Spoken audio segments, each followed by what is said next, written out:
Happy Saturday, everybody.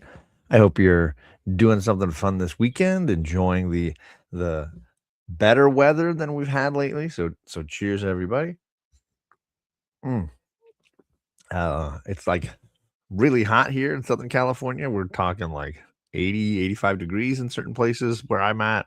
So hopefully those folks that were getting blizzard conditions get something a little better today and can maybe go out and enjoy a little thawing activity. But hey, welcome to John's Comics with Friends and the Saturday morning's comics show. This is the show where I'm usually talking about what I'm reading, what I'm watching, what's been going on in the world. And of course, this is the second week in a row I've used uh, the, the Night of the Seven Kingdoms for my thumbnail because I've, of course, been watching that rapidly and it just finished last Sunday. So I'm definitely going to be talking a little bit about the finale of that and how much fun that series has been. But let's jump into the chat. Let's say hello to our friends. This is also the giveaway show. Once a month, usually right at the end of the month, there's a giveaway show that I do for my channel members. So I got prizes to give away. I got two this month. So we'll give away two prizes. TM Nerdy tailgating. He was here 5 hours ago. My man, Travis. I appreciate you, man. That's very kind of you. And we got Matt from Heroes for Hire. He was here about an hour and a half ago. And I know my man Ruby G's got the notification bell clicked because he and Perry both were here exactly at like the 30 minutes before I went live mark. Appreciate you guys. John Big Daddy Ross, he was like, where is this guy? He's running a little late today. Yeah, 5 minutes late. I refilled my coffee. That's what it's going to do. We got my man Magic Lassie who says, don't go away. Kate and Allie will be right back. I feel like I know that reference. Is it a show, right? Is it called Kate and Allie? I can't remember what that show is. We got Wellbore in the chat. What is going on? He was like, man, John's going to be late today. And John was telling you, yeah, refilling coffee. Priorities. We got my man JP Budget Collecting. He's going to be happy that I'm finally not just reading comics, that I'm reading an actual novel. This morning, I'm about 10% of the way already into a novel. So I'm moving along. We got Old Wolf in the chat. What's going on, Tony? I hung out with him the other night. Hopefully he's not so salty. We were taking some shots at Tony the other night, so I hope he's hope he's laughing with us again. We got Rod the Rican, the 4K man. Rod hit 4,000 subscribers. Congrats to Rod. His channel has been blowing up. I'm just absolutely impressed again and again by the quality of his content and the support he gives to our community, including me. He supports me like nobody's business. If you saw Omni X-Men on Tuesday, he made a new intro video for Omni X-Men. He made one for D&D. He's been super kind with his time and his expertise, and I appreciate him in such a big way. But we got my man Bleeker in the chat. What's going on? Reverend Bleeker is in the chat. What's going on? Huratan's in the chat. Happy Saturday to you, sir. And the comic chef is in the chat. Been a little while. Hope things are going well. He says, about to make some chilaquiles. Ooh, chilaquiles in the morning. Man, I feel like it's all about, for those that don't know, chilaquiles is, it sounds strange. It's almost like, I don't know, wet nachos or something. It's delicious. You got to have some eggs. It's about the tortilla chips basically being like just soggy enough. The texture's got to be right. And it's the sauce, right? I feel like it's a lot of times it's a variation on an enchilada sauce. The sauce is everything in that dish, and it can absolutely be one of the best ways to get you pepped up and ready for Saturday soccer, or in your case, baseball or whatever's going on. So that sounds delicious, sir. That sounds incredible. Biggie Shack says, John, are you bidding on a 6.5 restored AF-15 on Heritage Auctions? It's sitting at 17K, pretty low right now. I like your way of thinking of my budgets. No, I am definitely not doing that. My budget for comics, that's my entire budget for my entire collection, and it's probably still like 3 times higher than my actual budget. So yeah, watch out. That Heritage Auctions, man, I can't play in those waters. I can't swim in that river. I'm gonna get swept downstream. That's not good for me. We got Brucifer in the chat. What's going on, Bruce? Good to see you. Perry did indeed get that notification. I appreciate you having that bell clicked, my friend, because it's a great way to know when someone goes live. If I subscribe to a lot of channels, but I try to move my notification bell around so that I'm spending a little time over here, over there for people that go live, right? Those channels like Bleeker and myself that go live regularly. It's fun to have that bell clicked because then when he does an unboxing or he goes and does something with Biggie Shack or whatever, I'm able to catch that live. So that's the benefit of the notification bell for me. He's doing his taxes way too responsible. I don't know what's going on. It's in the high 40s. Woohoo. Let's discuss that book in 2029. We will. We'll get to it. That's about right. That sounds good. Rod says, pay it forward. Thank you, brother. And you really do set the example for that, my friend. We got Eric from 9-Panel Grid. What's going on? Let's see. Give me some of them wet nachos. I remember to like the stream, y'all. He did.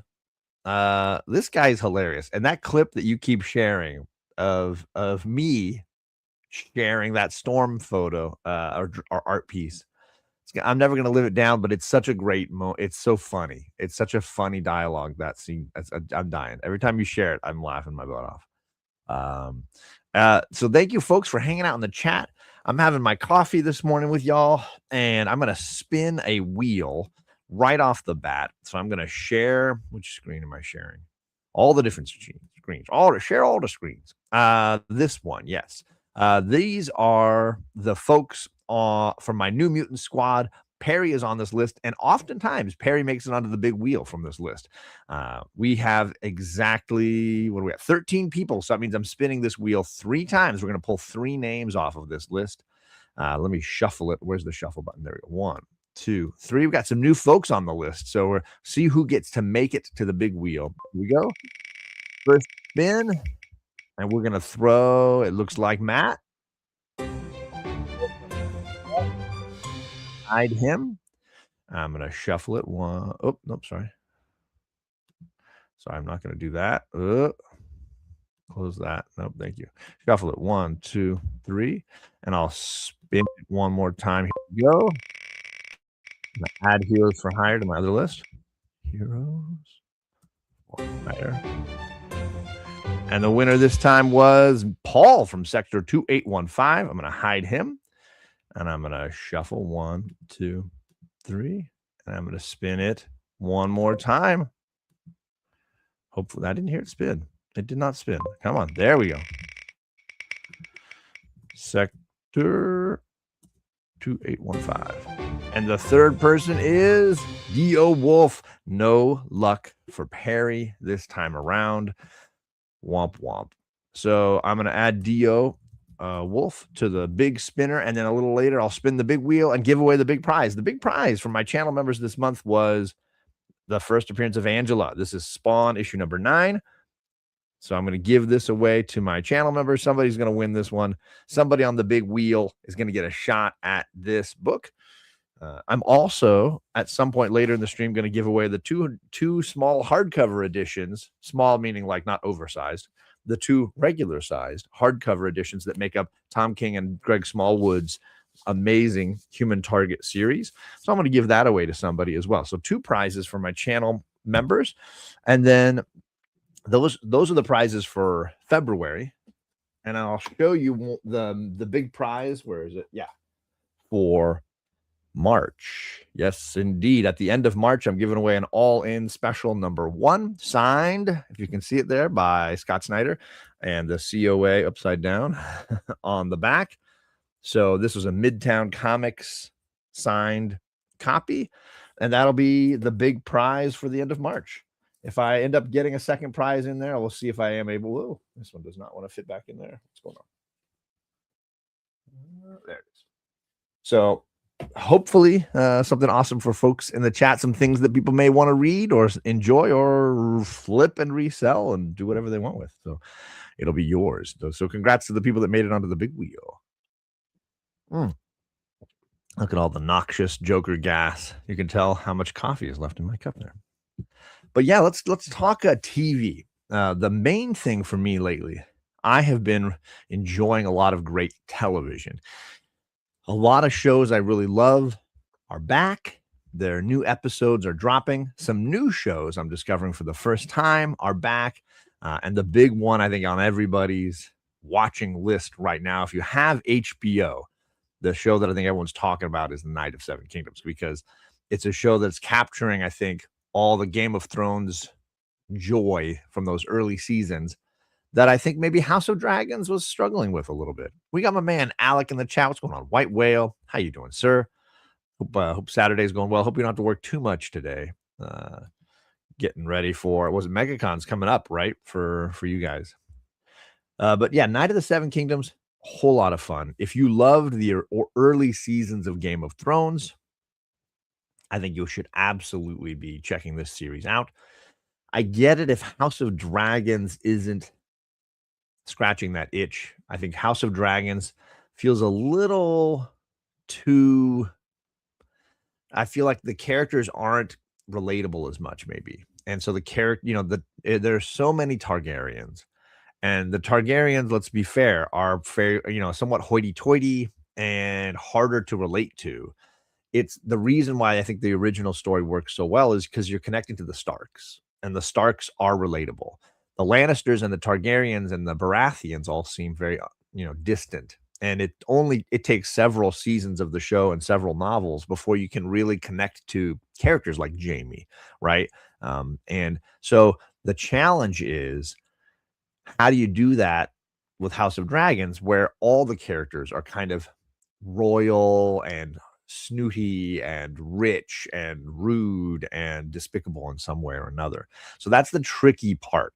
And I think that's why that show maybe is harder to connect to, and it has a smaller fan base than Seven Kingdoms. I think Seven Kingdoms does a good job of connecting us to the lower, strata in the caste system there, right? I got some stuff happening in the chat here. What is going on? Christy Angel's in the chat. Good to see you, Kirsty. I hope things are going well for you. I absolutely love House of Dragons, both seasons. I have yet to watch season 2. Season 1 we finished, and I don't think I've finished season 2. House of Dragons is depression and mental illness struggles, as well as alcoholism. I mean, it's all of those things, Gordon. This is very true. Good to see you, Gordon. And my man Brucifer dropped in some gifts in the chat. So channel memberships. These people, like Chef, are going to be entered to win next month's giveaway now. So congrats to those folks. You have channel memberships. Let me open the window so I can see who those people are. It's one of the weird things about StreamYard. They don't tell you who wins the channel memberships. I guess that's something a little more complicated, a little more challenging for them. But congrats to you, Chef, for winning one of those memberships. And let's see who else we got winning a membership here. We got Benny. Congrats to Benny. Circumstances. Congrats to you. Hurritan. Aggressively relaxing. Look at all the folks in the chat. It looks like the Discord dominating the giveaway there. That's pretty badass. So congrats to the Discord crew, because it's almost all of them that came out with the W. So congrats. Enjoy your you can drop your Cyclops or your Storm, your Lego, your all the little emojis you see, drop it in the chat there, like aggressively relaxing is dropping all the emojis in the chat that the members have access to. So congrats to that. And thank you to my man Brucifer from Kingdom of Comics. Let's play a little something for Bruce. Let's do something sweet first.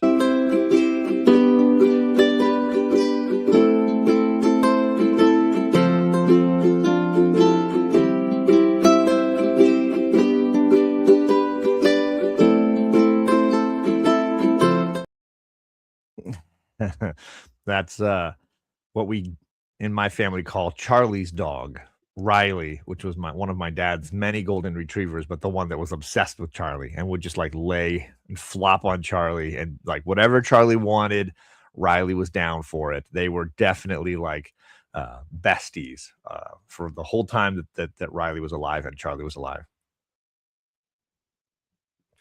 Or Charlie was born, I guess, between the time when Charlie was born and the time that Riley passed. I guess that's probably a better way to say that. That was a little awkward. So let's get back to Night of Seven Kingdoms.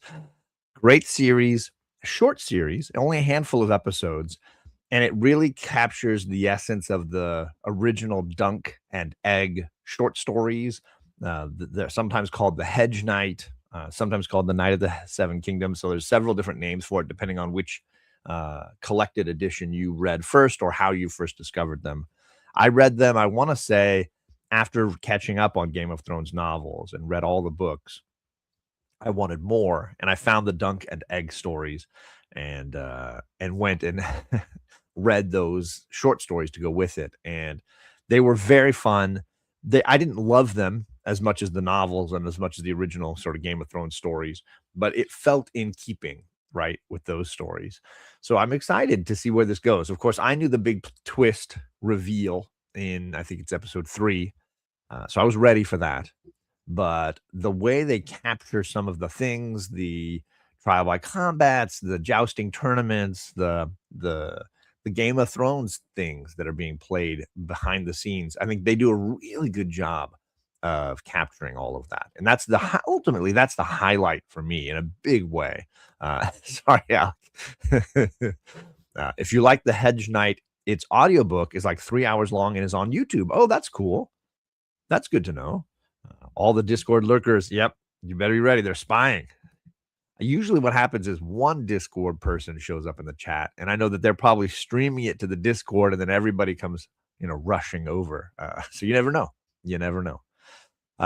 But what I would say is the finale falls into the same sort of thinking that the Game of Thrones TV show had, which is all the biggest and most intense stuff happens in the penultimate episode, right? The one before the finale. And then the finale is your chance to catch your breath. It's more like an epilogue, and it kind of sets up the next portion.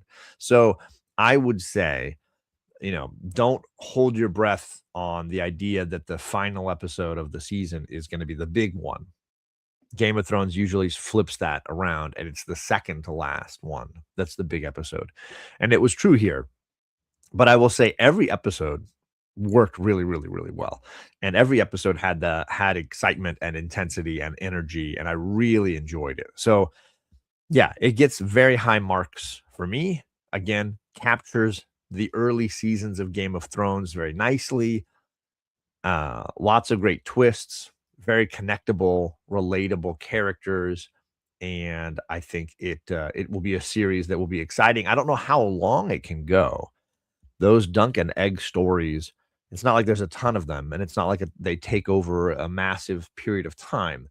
So I'm imagining this is a shorter series. I don't imagine this being 7 seasons in a movie, right? So it's going to be a little trickier than the original show, and how they decide to craft it into an ongoing series is going to be interesting. So I'm curious to see what it is beyond the first maybe 2-3 seasons. I don't know that there's a lot there. So it'd be interesting to see kind of where it goes next, and if they're able to sustain the level of quality all that time. That would be interesting for sure. Callie's in the chat. What's going on, John? Good to see you, sir. I don't like how Discordians, a proud and storied group of good-looking polymaths, are being portrayed here. They can just make up new stories and continue. Yeah, I mean, they can certainly do that. But how well did that work for the Game of Thrones TV show? The second they deviated from Martin, ratings went down, popularity went down, complaining went up, and the show kind of lost its way. So in that mindset, I think we have to consider the fact that it's better to follow the roadmap as closely as you can. That's my takeaway from it, at least. We got, oops, sorry, I missed him. There you, Bueller. What's going on? Travis is in the chat. How you doing, my friend? Happy Saturday to you. I know you've been out in the desert, Travis. I'm curious if you have any plans. Tonight, I'm going to my dad's house. We're bringing dinner over to my dad because there is a planetary alignment happening about an hour after sunset, more or less. If you look to the western horizon, you're supposed to be able to see a large majority of our planets in an alignment. And we're going to bring a telescope over and we're going to check it out. It should be something kind of fun and unusual to see. I'm just curious if you're planning to do anything, being that you're often out in areas with very little light pollution. It can be a better viewing opportunity. So I didn't know if that was something on your radar. I have a fairly nice telescope in the garage. So we're going to bust it out, take it over to my dad's house and set it up and see what we can see. He's got cul-de-sac at the end of a street in his neighborhood. It's probably like 2-3 blocks away. So we can walk over, set it up, and see what we can see. So something to check out tonight if you're a sky gazer at all. There are some equal parts sexy and intelligent. It's quite a crew. The guy in charge of this series says R.R. Martin has given them 10 stories beside the 3 that are published. I'll tell you right now, Aggro, this pisses me off. Like, George needs to go and finish his Game of Thrones books, damn it. What's he doing writing 10 other dunk and egg stories instead of getting his butt back in the seat and writing the rest of the damn Game of Thrones books? Unacceptable. Unacceptable. So hopefully George R.R. Martin gets his priorities in order. That's what I'm saying. Travis says, I think it's 6 of them, and I have a telescope. Awesome. I hope you enjoy it. I'd love to compare photos later if we have a chance to see what you can see out there versus what I can see here in Laguna Beach is where I'm going to be. So worth the viewing, though, if anybody's got a telescope or just wants to go outside and just kind of stargaze and have a little hot toddy or something outside today. But anyway, so yeah, 7 Kingdoms, worth it. Although I think they jokingly called it the Night of 9 Kingdoms at the end of the finale. So we'll see kind of where they take that in season 2, because they've definitely been given the go ahead to do a second season of that show. And I hope you guys enjoyed as much as I did, because I will say it's been a whole lot of fun. Actual Dracula Adrian's in the chat. What's going on, Drac? Good to see you, my friend. Really, I don't live in Laguna Beach. I can't afford that. But I have family there. I do have family there. He's never gonna finish those. They had the outline of his ending. Everyone hated it, and now he doesn't know what to write. That's fair. It's fair. It's a big night for magic and ancient ceremonies, right? We can all listen to Stonehenge by Spinal Tap. That song is so good.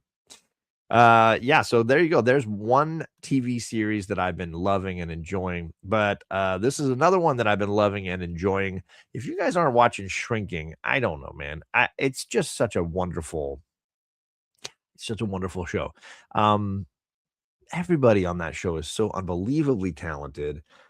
Bill Lawrence is doing such a bang-up job at producing these shows and giving guys like Jason Segel and Brett Goldstein an opportunity to write really great characters and great scenes. I know Apple TV tends to be low on people's desire for having it on their streaming services, but with all the monopolies being built, maybe supporting something off the beaten path, maybe that's the way to go. I don't know, but I feel like Apple TV's got a lot of great things on its docket right now. New Ted Lasso supposed to come this calendar year before the end of 2026. That's exciting. And so, yeah, I've been loving Shrinking. I don't know if it's possible for Harrison Ford to win an Emmy for the show, but I think he really should. I think he's just been that last season, the finale at Thanksgiving, when he gives his Thanksgiving speech. If you're not crying listening to Harrison deliver that speech, I don't know what's wrong with you. And then this season, he's had several great moments with Segel that have been really strong. And whenever Harrison Ford's daughter comes back into the storyline, I think it's really powerful because of the challenges in their relationship. It's been just a really great series. So if you want a show with all the Ted Lasso feels, but without sports as the centerpiece, that's what Shrinking ultimately is. Instead, it's about human beings and the emotional baggage we carry, right? And that's what therapy is, right? And all these characters are either therapists or they're going to therapy or both. And I think that's the center of the wheel here instead of sports. And that's why I find it so compelling. It's really just been a series that man, it makes me laugh out loud. It makes me cry. It's a really strong show. So worth it. JP says, I've been waiting till Shrinking was mostly out to start. Maybe might be time this week. Yeah, so this is season, is it 3? I think it's season 3 that they're on right now. Maybe it's 4. Hot dang. It might be 4, actually, now that I think about it. This could be season 4. They've been approved for another season, so they're going to go back to work here later in this calendar year and work on next season's episodes. They tend to do 10-ish, so somebody trying to catch up, you'd have, I think 3 seasons of episodes plus whatever they're at now, I think is episode. We caught up, so I think we're at episode 4 or 5. They do 1 a week, but well worth the time. Absolutely. I think you'll love it. Let's see here. John looks like I'm definitely going to get to Scrubs. We're definitely going to talk Scrubs, my friend. Biggie Shaq, what is going on, my man? He says, morning to all. He's back again. He's waving that wrench around. Watch out. He's going to knock you down. Hey, what's is that? Cisco is in the chat. What's going on? Cisco, Wolf of Wall Books is in the chat. He loves Ted Lasso. It's such a good show. I'm very excited for it to come back. I had assumed it was done because I took people at their word, but apparently where money is involved, minds can be changed. And so coming back this year, I think it's in the fall. It should be returning. Very excited for it. Eric says, Apple TV is some of my favorite new shows of the last decade. Shrinking is excellent. Trying to wait patiently for Severance to return. And I've caught up on Severance. I was way late. And I don't know how I feel about it still. I was of the mind when it came time for the end of season 1 of Severance, I really just wanted the show to end. It felt like a show to me where I was less interested in the characters and more interested in the plot. And I wanted the plot to wrap up. I didn't want it to be a cliffhanger now next season, cliffhanger next season, cliffhanger, and an ongoing thing. And I can compare it to people who felt the same way about Lost, who they were like, I don't really care about Jack, Sawyer, and Kate. I want to know everything about the island. And I felt the same way about Severance. I didn't really care about all these characters, but I do care about this business, this building, and I want to know all the secrets about it. So for me, the setting is way more interesting than these characters. In fact, I'm a little bored of the characters, I will say. Versus Lost, I had the opposite feeling. I didn't really care about the secrets of the island. I was wrapped up in the drama of those characters. So, I mean, you could call it hypocritical, but I think it's just different writing. And I felt like the writing on Severance is so caught up in the technology and the things they're doing, the experimentation and this business, that I'm less wrapped up in the nuance of these characters. Versus Lost, I felt the other way around. But that's just my take on them. Now, I did catch up on the second season of Severance. I waited a long time because I just didn't know how I would feel about it. And I liked the second season a little bit more. But I still feel like it's a show that I don't want to have 6 or 7 seasons. I think it's a show that if it ends sooner, then I will be happier with it. I don't want it to get dragged out. I don't want it to go on and on and on. But that's just me. This Is Us is a great show. I only got, I think, 2 seasons in before I cut the cable, and I never really got back to it. But I heard This Is Us continue to be spectacular for sure. Called it. Yep, you did call it. You were correct. It is season 3, and you've seen the first 2 seasons. Okay, so it is only season 3. Be careful. Don't just use those numbers. I just started the last thing, and it is good. I have heard of Silo. I have not started it. Look at these chat names. Yeah, no, Sicko is in the chat. Look at him. He's in the chat right there. So, yeah, I feel like Severance, I'll be excited for another season, but if it keeps giving me the cliffhanger endings, I'm probably going to lose interest at some point and just feel like wrap it up, like end the show. I don't need it to go on forever, but that's just me. But yeah, so Shrinking, worth the time. I guess it's season 3 that they're doing right now, and season 4 would be the one coming up at some point. But the first 2 seasons were wonderful. Harrison Ford's great. Jason Segel's great. All the actors, everybody, all the kids, all the way up to the adults are so good. And Derek, let's be fair, Derek is one of the best characters on TV right now. So good.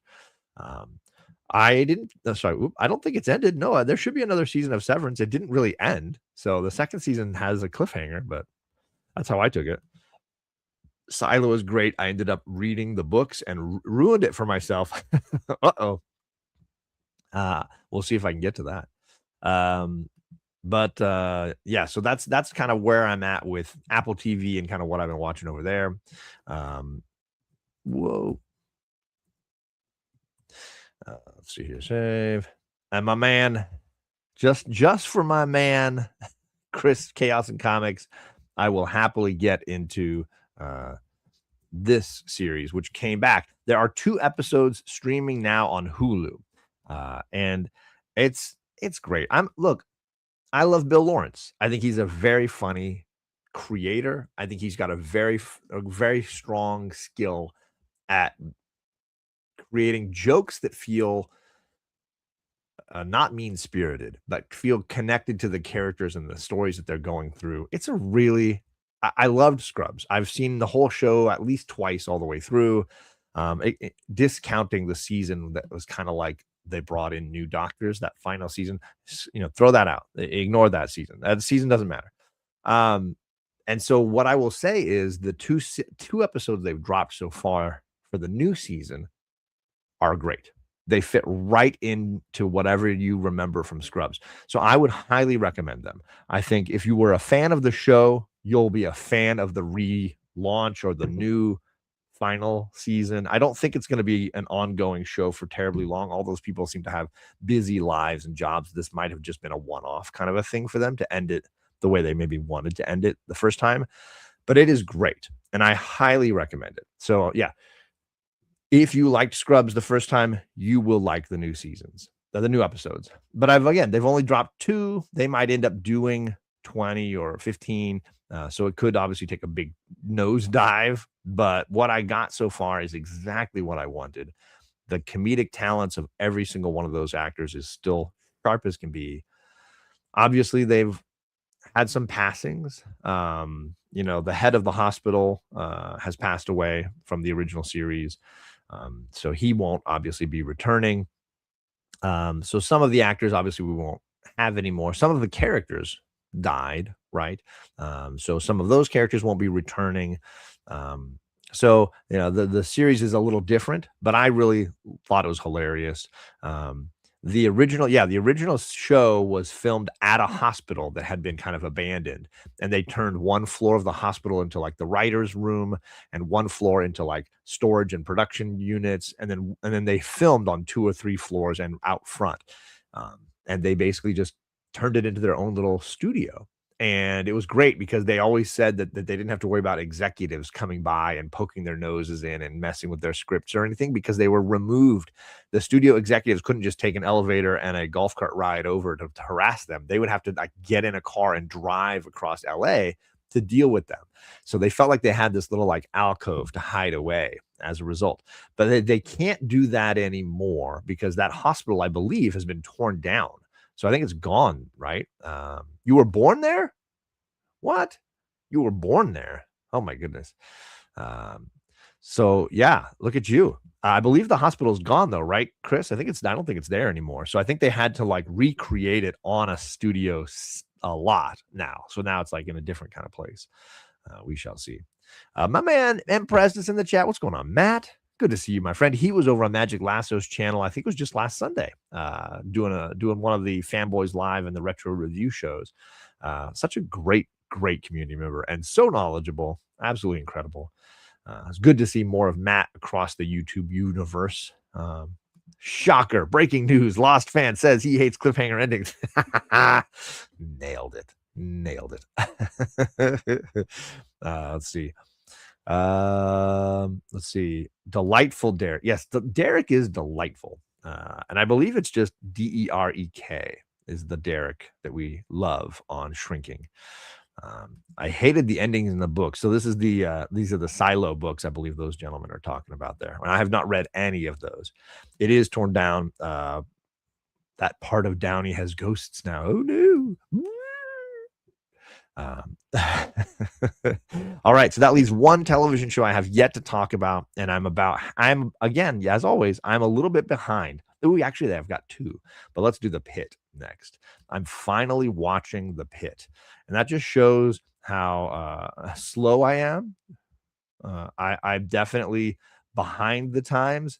The second season is currently dropping every Sunday on HBO, but I'm about halfway through season 1 as of right now. And I had never watched it. I had kind of avoided it because it's about timing for me when it comes to things that are really heavy. When it comes to stuff that is really real, and is not exactly like escapism. If it's escapism like Scrubs, I can dive in at any point and enjoy it. But when it comes to stuff that's brutal, and it's funny because the opening moments of the new season of Scrubs like tease the Pit a little bit. It's almost as if Scrubs via Pit. They do a little bit of something at the beginning that gave me Pit vibes.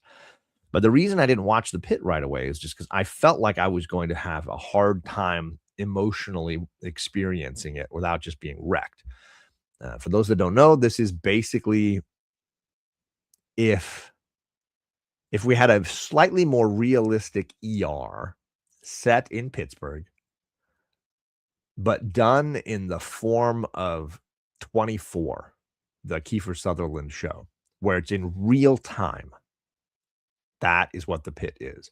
The first season is basically a 9 or 10-hour shift where you see Noah Wyle, the lead actor, I would say, the lead actor from ER, arriving to the what they call the Pit, the ER, one of the main ERs in Pittsburgh, and working a shift. And each episode is basically an hour of his shift. And he'll check a new patient in, get them started, go and help this other patient. And then that patient he checked in will appear usually in a couple of episodes as he's working them through the time that they're in the ER. It's wild. It is intense. Oh my gosh. It is, but I will also say it is expertly produced. The writing, the production value, the cast, everything is just absolutely top notch. There is no corner cut here. And the authenticity of it, it feels so real. And if that's not your cup of tea, and it wasn't, I had to be in the right mindset for it. But once I was, it was worth the time 100%. So but I knew that if I watched it, 2026 has been rough. So I knew that if I watched it at the wrong time, I would never finish it. So I had to wait until I was in the right mindset and I could handle it without being overwhelmed by it, because it's not an easy watch for sure. Let's see here. Let's see. I'm watching ER right now. I never watched it before. Pretty good, but wrote after a while that if I want, I'll watch Law and Order. Yeah, ER is definitely a melodrama, and there are episodes that are absolutely unrealistic. But the actors are so good, they elevate the material, right? Anthony Edwards is so strong. Juliana Margulies is so strong. Of course, George Clooney and Noah Wyle, Eric LaSalle. There's a real strong cast that makes that show work. And then new actors come in, actors go out. Over the years, they really did a good job of dealing with actors changing their roles and moving on. But I knew that it was more of a melodrama. It kind of, I guess, on the melodrama scale, I would say, Grey's Anatomy, ER, and The Pit would be way down at the bottom. The Pit cares less about the melodrama and more about the authenticity. ER maybe slightly more towards the melodrama, and then Grey's Anatomy cares nothing really for the authenticity of what it is in an ER. They want the melodrama first and foremost. And I get it. Each one of those shows has a different demographic that it's trying to hit, right? The more you focus on the melodrama, the less you have to deal with people like me complaining that it's too real and I don't know that I can handle it. Instead, I'm able to distract myself with, who's sleeping with who and who's having sex in the linen closet or whatever. Like, I'm not as wrapped up in the emotional stakes of the show. So I get it. I definitely get it. I'm able to happily watch Scrubs, which has almost no authenticity or realism, instead is more focused on the characters and their lives, versus The Pit, which I had to take time to get to this place where I'm at now. Kenneth is in the chat. What's going on, Kenneth Bird? Happy Saturday, my friend. And yes, Wolf of Wall Street. Wolf of Wall Book. Sorry, Cisco. I totally agree, and that's why I started with that one. I know it's the hot topic right now. It's the show that I think everybody's hyping up and talking about. But now that it's over, we got to find our next big show to talk about. So that's kind of where we're at. The Best Medicine has been a good show this year. Where's that one streaming? I haven't heard of that one, Matt. Let me know about it. Uh, I'm already you got me to watch 2, seasons of You over on Netflix. I'm on the 3rd season, but I haven't gotten very far. I don't even know if I started it yet. I can't remember. So back to The Pit, great series. I'm about halfway done with season 1. So hopefully by the time I finish season 1, season 2 will be wrapped, and I can, work my way through season 2. But that's been great. And I have one more show, and I'm at 40 minutes, and I've barely gotten through my shows here. So let's do do do do. Speaking of shows that I waited because it was so traumatizing, shows that I couldn't watch because they were just too much for me. The one I held off the longest, and my brothers were like, "Why haven't you watched it yet? It's so good. We want to talk to you about it. Why haven't you watched it? Why haven't you watched it?" I did not watch Chernobyl. Another HBO, I am gonna lose my brain kind of show. And it's a mini series, so calling it a show might not be fair, but it is, it's made for television. Ooh, man. This was rough. Um, this was a rough viewing. Gore Vidal is in the chat. What's going on, my friend? Good to see you, Gore. And it looks like you and Drac are in the same page there. I uh I I waited a long time to watch this because I thought it was gonna hit me in a way like The Pit, where I just wouldn't be emotionally ready. And it did, and I'm glad I waited. And I absolutely devoured it. I did it most of like a little about a week and a half ago, I finished it. And I've just been ruminating on it ever since.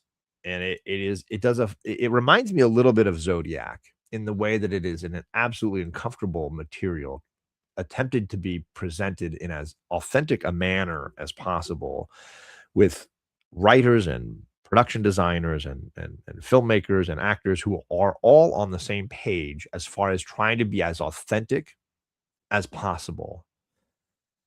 And that makes for very uncomfortable viewing. Um, there are sequences that are nightmare fuel. And there are moments of frustration with bureaucracy that are incredibly challenging to watch because you can see that the choices that they are making in real time are going to result in many casualties in the long term.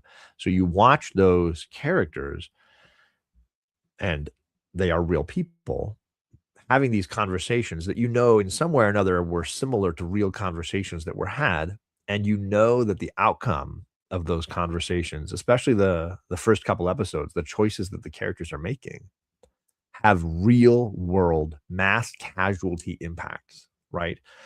And that's the hard part to watch. And I will say I absolutely enjoyed it. It is fantastic. I don't know that I'll ever want to rewatch it. I do think it's one of those shows that I could never rewatch or I would struggle to rewatch.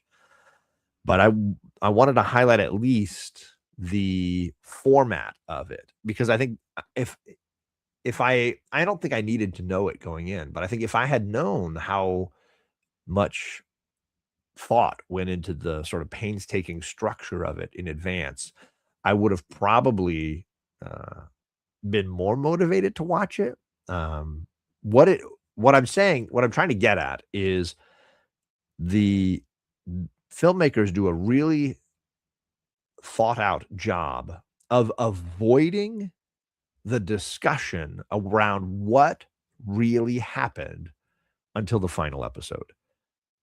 Instead, they deal with the cleanup, right? They start immediately as the reactor explodes, right?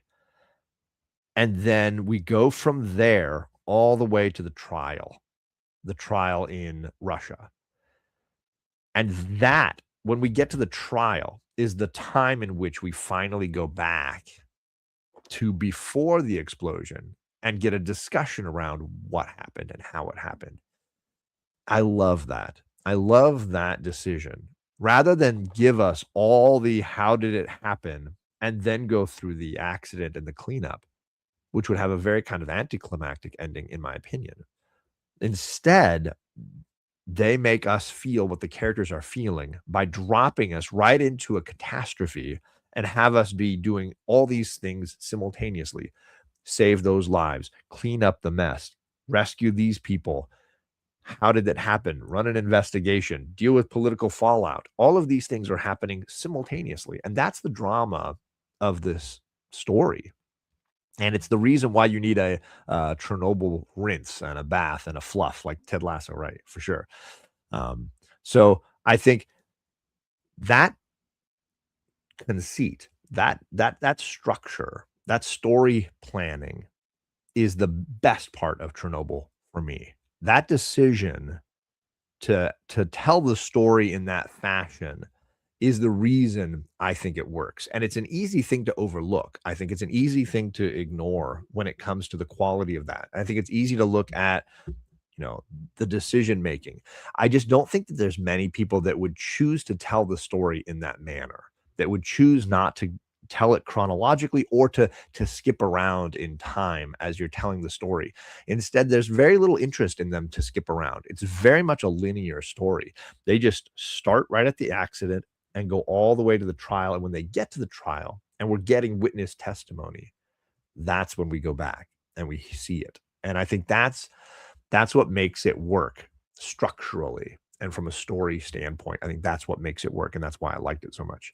And yes, of course, every performer, including Emily Watson, absolutely phenomenal.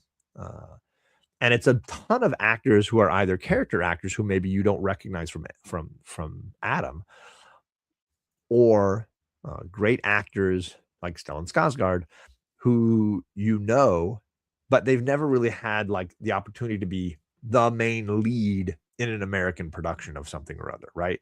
And I think giving them the opportunity to be the lead makes it seem like there's these everyman or every woman people who are able to come in and make a difference, right? Versus having Julia Roberts or George Clooney or something like that play these characters, which makes it seem like these people were one of a kind. Instead, it's very much what kept this from being an absolute environmental catastrophe for the entire planet were the everyman people, the everywoman people who came in and sacrificed, in some cases, their lives to the preservation of that region. So very powerful. An arresting story is the wife and the firefighter who lied about her pregnancy. Yes, that is powerful for certain. Peak television, says Sicko. It absolutely is. Another difficult story about the soldiers whose job was to kill and destroy the animals. Yep. Honestly, that episode that ends with the gentlemen who are asked to go into the radiated water system under the reactor and switch the pumps on so they could get the water out.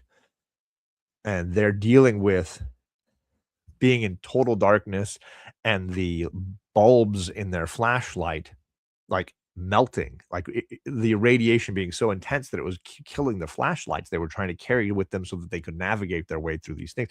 It's nightmare fuel, man. That's nightmare fuel right there. That was a powerful end to an episode, just having it go to dark and then the episode ends. There's no way you can't watch the next episode right after that and just be like, okay, whoa, wait, what happened? What happened? What happened? Right? It's nightmare fuel. Nightmare fuel. So yeah, another great series on HBO. So I've been highlighting a lot of HBO and Apple TV stuff because that's kind of what I've been watching lately. But it's such a great show. Worth your time, gangs. Worth your time. So let me take that down. I have to spin the wheel. I have to give away a prize here, gang. I know. What have I been doing with my time here? I've got to spin the big wheel here, and then I'm going to make another wheel when I'm done. So let's share screen. Bring up the big prize wheel here. Here we go. Let's see how this looks here on the wheel, on the screen. All right. There's an ad for Kaiser, I guess, on the side there. Who knows? But there's everybody on the wheel. All the people that have had the opportunity from the New Mutants, X-Men Squad, New Comic Book Day Coalition. Everybody's on there. And this is for the first appearance of Angela, Spawn number 9. So I'm giving that away to the person. Plus, I'll throw in some goodies. You know, I like to round out the wheel a little bit. So I will shuffle this 1, 2, 3 times, and we'll give this away to the winner. Congratulations to the big winner of the Angela book. It looks like it might be JP or Ariel Red. It's Sarah. Ariel Red. Congrats to you, Sarah. Well-deserved win. So I'm going to close that, and I will stop sharing that. And I'm going to update this wheel. How do I do this? Let me sort that, and let me go. I think this is the second time Sarah has won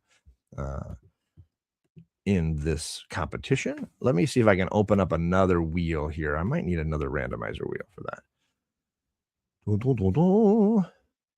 Uh-oh, kitty cats come in the room. Got to watch out. Hi, Mama. What are you doing? Kitty cat is here. All right, let's see here. Let's paste the names in. I'm going to give everybody one entry, I think is what I'm going to do. Everybody will get one chance to win. And I will make sure get everybody in there. I misspelled sector. Oh, my apologies, sector.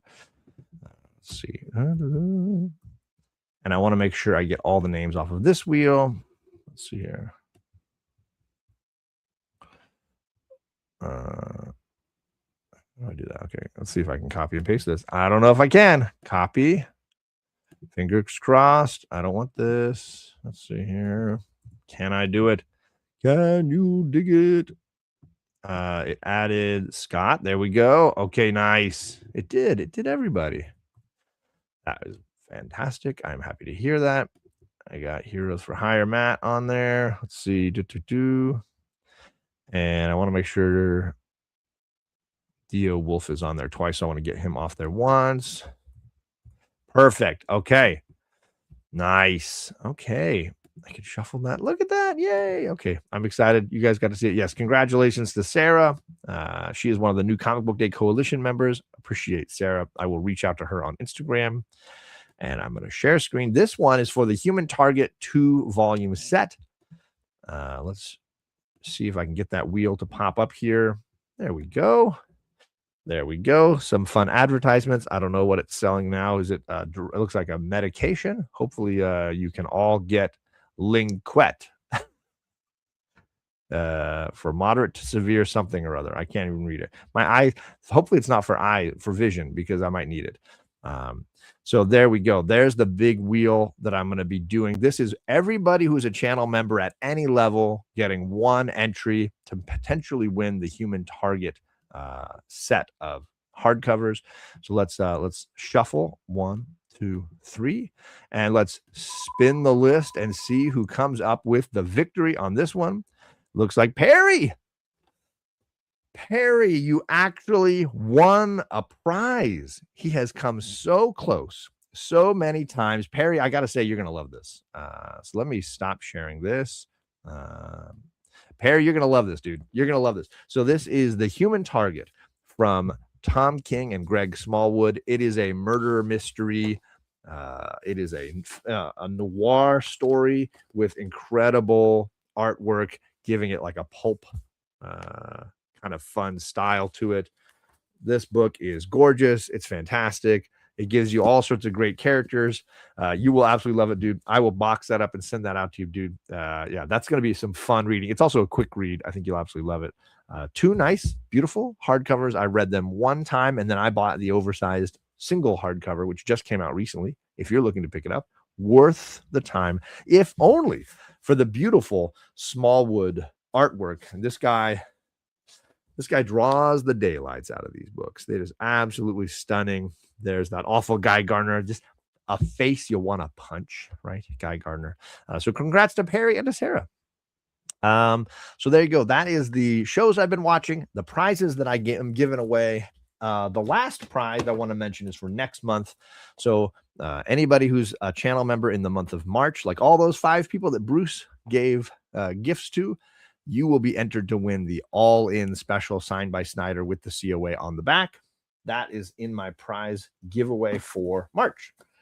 And we'll see if I'm able to put a second prize together We never know. We never know what John's going to do. He's a madman. He's a crazy man.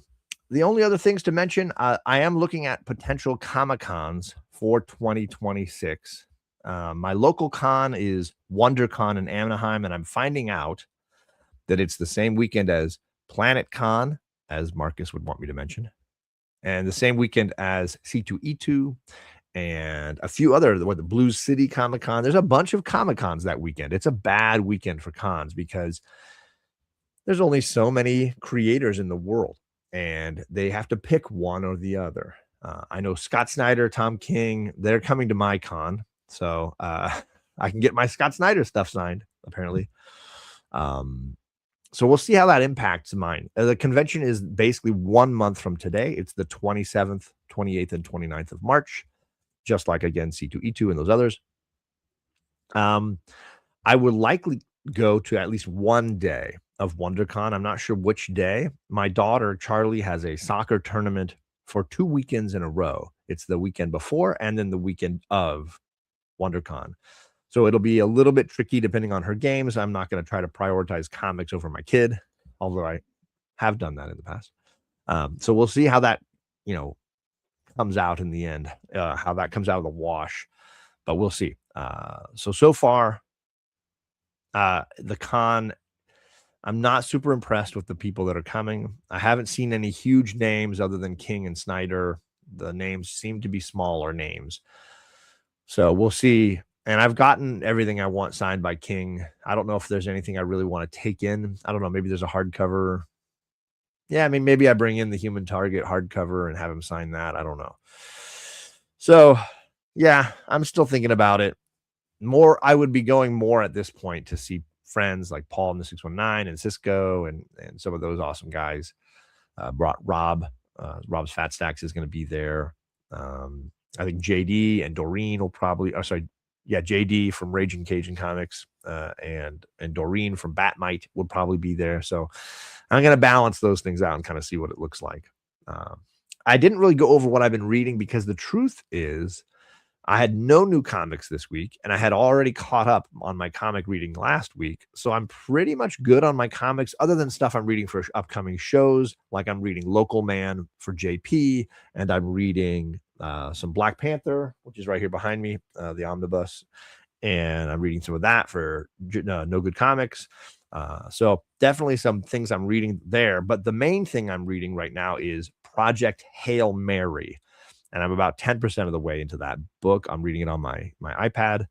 The movie is coming here soon with Ryan Gosling.